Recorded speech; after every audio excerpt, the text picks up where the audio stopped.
সোনা সবসময় দামি ধাতু, কিন্তু বৈশ্বিক অস্থিরতার কারণে এর মূল্য এখন অতিমাত্রায় বেড়ে যাচ্ছে। প্রায় ২৬ মাসে সোনার দাম দ্বিগুণ হয়ে প্রতি ভরি ২ লাখ টাকার বেশি হয়েছে। এই অবস্থার লাগাম টেনে ধরার তো কোনো উপায় নেই, বরং বর্তমানে দাম আরও বাড়ার প্রবণতা লক্ষ্য করা যাচ্ছে। দেশে বৈধভাবে সোনা আমদানি না হলেও বৈশ্বিক বাজারের প্রভাব দেশের বাজারে পড়ছে।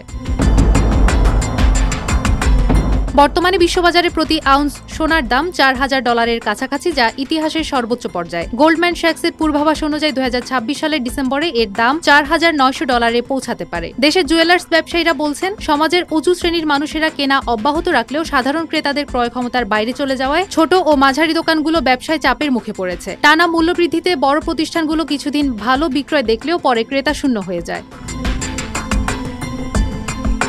ইতিহাস বলছে, স্বাধীনতা যুদ্ধের সময় সোনার ভরি ১৭০ টাকা ছিল। ২০১০ সালে ২২ ক্যারেটের সোনার দাম ৪২,১৬৫ টাকা, ২০১৮ সালে প্রথমবার ৫০,০০০ টাকা এবং ২০২৩ সালের জুলাইয়ে ১ লাখ টাকা ছাড়ায়। সোনার দাম বাড়লেও একদিকে নতুন করে অলংকার কেনা ব্যয়বহুল হয়, অন্যদিকে পুরনো অলংকারের মূল্যমান বাড়ে। অর্থাৎ ২ বছর আগে ১,৭৭৭ টাকায় কেনা এক ভরি ২২ ক্যারেটের অলংকার এখন বিক্রি করলে ১,৬৬,৬০৩ টাকা পাওয়া যাবে।